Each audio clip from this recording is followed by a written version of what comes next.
दोस्तों सोचिए, आप एक शरीफ बैंक मैनेजर हैं, आपके पास पैसा है, इज्जत है और एक अच्छी लाइफ है, लेकिन एक रात सब कुछ बदल जाता है। आप पर इल्जाम लगता है कि आपने अपनी बीवी और उसके लवर को गोली मारकर कत्ल कर दिया है। आप चीख चीख कर कहते हैं कि आप बेकसूर हैं, लेकिन कोई आपकी बात नहीं सुनता और फिर आपको भेज दिया जाता है शॉशैंक प्रिजन में, एक ऐसी जहन्नुम जहां से निकलने का सिर्फ एक ही रास्ता है, मौत।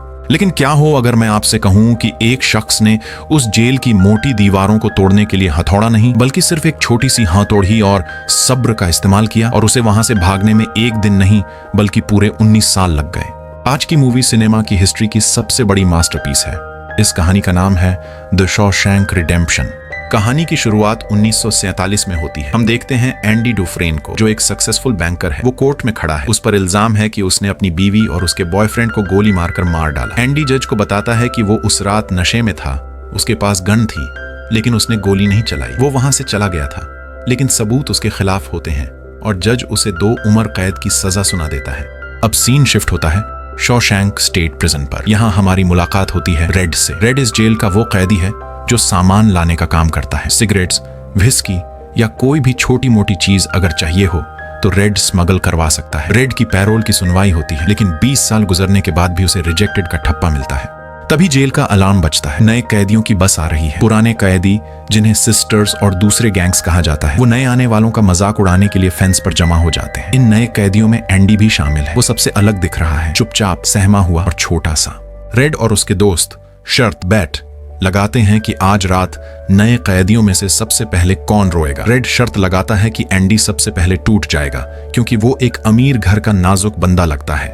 रात होती है। जेल का हेड गार्ड कैप्टन हैडली सबको उनके सेल्स में बंद कर देता है। अंधेरा होते ही पुराने कैदी नए वालों को डराना शुरू कर देते हैं। अचानक एक मोटा कैदी रोने लगता है। वो चीखता है कि मुझे यहाँ नहीं रहना, मैं मासूम हूँ। कैप्टन हैडली वहां आता है। वो उस कैदी को चुप कराने के लिए उसे इतनी बुरी तरह मारता है कि वो बेहोश हो जाता है। अगली सुबह पता चलता है कि डॉक्टर के वक्त पर न आने की वजह से वो कैदी मर गया। एंडी यह सब सुन रहा होता है। यह उसका पहला सबक था। शॉशैंक में जिंदगी की कोई कीमत नहीं है।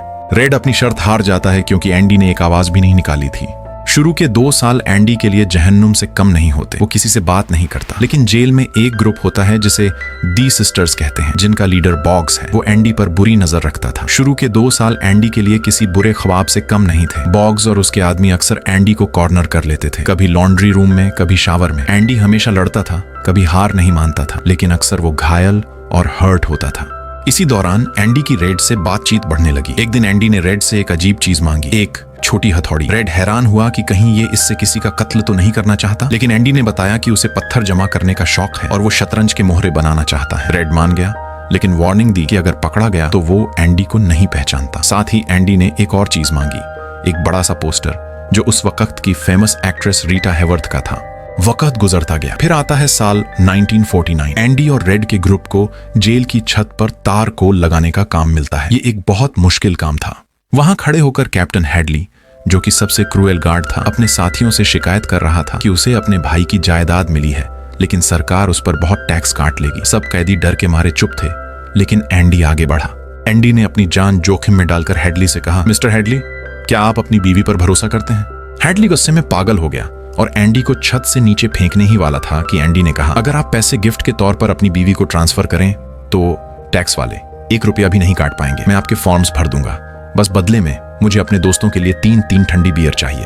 और दोस्तों, वही हुआ। शाम को सूरज ढल रहा था और रेड और उसके दोस्त ठंडी बियर पी रहे थे, जैसे वो जेल में नहीं बल्कि अपने घर की छत पर हों। एंडी वहां चुपचाप बैठा मुस्कुरा रहा था। उसने बियर नहीं पी, उसने बस उस नॉर्मल सी को महसूस किया। रेड कहता है, उस दिन एंडी ने हमें आजादी का एहसास दिलाया, लेकिन दी सिस्टर्स गैंग अभी भी बाज नहीं आया था। एक रात उन्होंने एंडी को इतना मारा कि वो आध मरा हो गया और हॉस्पिटल पहुंच गया। लेकिन इस बार कुछ अलग हुआ। कैप्टन हैडली और वार्डन को अब एंडी की जरूरत थी टैक्स बचाने के लिए। इसलिए जब बॉग्स अपने सेल में वापस आया तो कैप्टन हैडली वहां पहले से उसका इंतजार कर रहा था। हैडली ने बॉग्स को इतना मारा कि बॉग्स हमेशा के लिए अपाहिज हो गया और बाकी जिंदगी व्हील चेयर पर गुजारी। उसके बाद किसी ने एंडी को हाथ लगाने की हिम्मत नहीं की। जब एंडी हॉस्पिटल से वापस आया तो उसे लॉन्ड्री के काम से हटाकर लाइब्रेरी में शिफ्ट कर दिया गया। वहां उसका काम था ब्रुक्स हेटलन नाम के एक बहुत बुजुर्ग कैदी की मदद करना।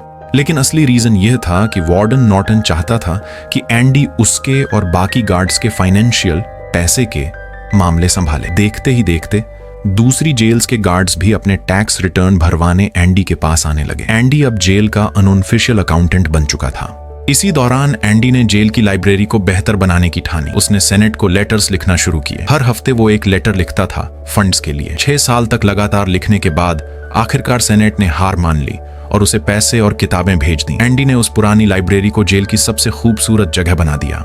यहाँ मूवी का सबसे दर्दनाक हिस्सा आता है। ब्रुक्स, जो पिछले 50 साल से जेल में था और लाइब्रेरी संभालता था, वो आजाद हो गया। लेकिन खुश होने के बजाय ब्रुक्स ने अपने साथी हिवुड की गर्दन पर चाकू रख दिया। वो जेल से बाहर नहीं जाना चाहता था। रेड ने समझाया कि ब्रुक्स इंस्टीट्यूशनलाइज्ड हो चुका है, यानी उसे जेल की दीवारों की आदत हो गई है।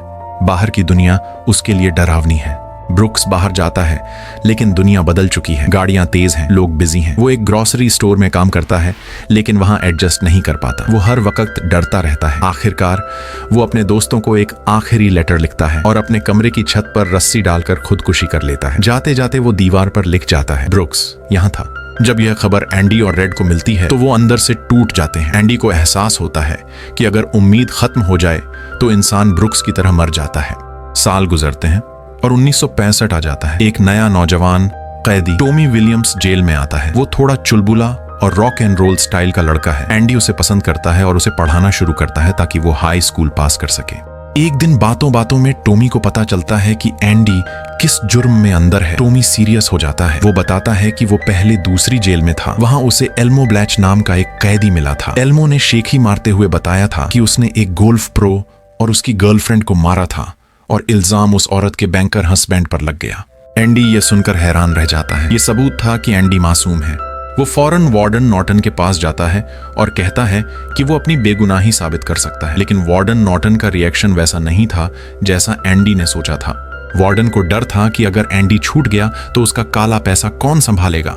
वार्डन ने जो लाखों डॉलर रिश्वत और करप्शन से कमाए थे, जिसका हिसाब एंडी रखता था, वो राज खुल जाएगा। वार्डन एंडी को काल कोठरी में डाल देता है। फिर वार्डन एक रात टॉमी को बुलाता है। उससे पूछता है कि क्या वो गवाही देगा। जैसे ही टॉमी हाँ बोलता है, वार्डन का गार्ड टॉमी को गोली मार देता है और शो करता है कि वो भाग रहा था। एंडी की उम्मीद का आखिरी सहारा टॉमी मर चुका था। वार्डन एंडी के पास काल कोठरी में आता है और धमकी देता है, अगर तुमने मेरा काम करना बंद किया तो मैं लाइब्रेरी जला दूंगा और तुम्हारी जिंदगी जहन्नुम बना दूंगा। एंडी वापस अपने सेल में आता है, लेकिन अब वो बदल चुका है। वो रेड से कहता है, या तो जीने में लग जाओ या मरने में लग जाओ। एंडी रेड को बताता है कि अगर वो कभी जेल से निकला तो वो मैक्सिको के एक छोटे से शहर जिहुआतानियो जाएगा। वहां समुद्र का पानी यादों की तरह साफ है। वो रेड से वादा लेता है कि अगर रेड कभी बाहर निकला तो वो बक्सटन नाम की जगह पर जाएगा। वहां एक पत्थर के नीचे एंडी ने कुछ छुपाया है। उस रात एंडी रेड से एक 6 फुट लंबी रस्सी मंगवाता है। रेड घबरा जाता है। उसे लगता है कि ब्रुक्स की तरह एंडी भी आज रात खुदकुशी कर लेगा। रात बहुत तूफानी थी। बिजली कड़क रही थी और बारिश हो रही थी। हम देखते हैं कि एंडी अपने सेल में बैठा है। बिजली की गरज के साथ वो कुछ कर रहा है। अगली सुबह होती है। काउंटिंग शुरू होती है। सब कैदी लाइन में हैं, लेकिन एंडी बाहर नहीं आता। गार्ड गुस्से में सेल के पास जाता है, लेकिन सेल खाली है। पूरी जेल में हंगामा मच जाता है। वार्डन नॉर्टन भागता हुआ आता है। एंडी गायब है। वार्डन गुस्से में एंडी के पत्थर रॉक्स उठाकर फेंकने लगता है। फिर वो गुस्से में दीवार पर लगे नए पोस्टर पर पत्थर मारता है, लेकिन पत्थर टकराकर नीचे गिरने के बजाय पोस्टर के आर पार चला जाता है। वार्डन पोस्टर फाड़ता है और वहां एक सुरंग टनल दिखाई देती है। यहाँ हमें दिखाया जाता है कि पिछले 19 साल में क्या हुआ। याद है वो छोटी सी हथौड़ी जिसे देखकर रेड ने कहा था कि इससे दीवार तोड़ने में 600 साल लगेंगे। एंडी ने उसी छोटी सी हथौड़ी से रोजाना थोड़ा थोड़ा खोदकर 19 साल में वो सुरंग बनाई। वो मिट्टी को अपनी पैंट की जेब में भरता था और वॉक करते वक्त यार्ड में गिरा देता था। जिस रात तूफान आया, एंडी ने वो रस्सी और प्लास्टिक बैग जिसमें वार्डन के करप्शन के सबूत और नए कपड़े थे लिए। वो सुरंग से निकला और गंदगी के पाइप को तोड़ने के लिए बिजली की कड़क का इंतजार किया। जब बिजली कड़कती वो पत्थर मारता।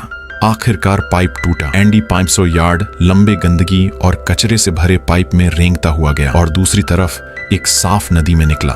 वो बारिश में खड़ा हुआ, अपने हाथ ऊपर किए और आजादी की सांस ली। एंडी डुफ्रेन अब आजाद था। सुबह एंडी बैंक पहुंचा। उसने अपना नाम नहीं बल्कि वो नकली नाम रैंडल स्टीफन्स बताया जो उसने वार्डन के लिए बनाया था। उसने वार्डन के सारे 370,000 डॉलर निकाल लिए। साथ ही उसने वार्डन के खिलाफ सारे सबूत न्यूज़पेपर और पुलिस को भेज दिए।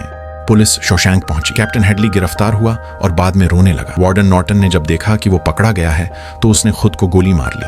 कुछ वक्त बाद रेड को भी आजादी मिल गई। 40 साल बाद वो आजाद हुआ। वो भी वैसा ही महसूस कर रहा था जैसा ब्रुक्स ने किया था, डरा हुआ। लेकिन उसने वो वादा याद रखा। वो बक्सटन गया। वहां पत्थर के नीचे उसे एंडी का लेटर और कुछ पैसे मिले। लेटर में लिखा था, उम्मीद एक अच्छी चीज है रेड, शायद सबसे अच्छी चीज, और कोई अच्छी चीज कभी नहीं मरती।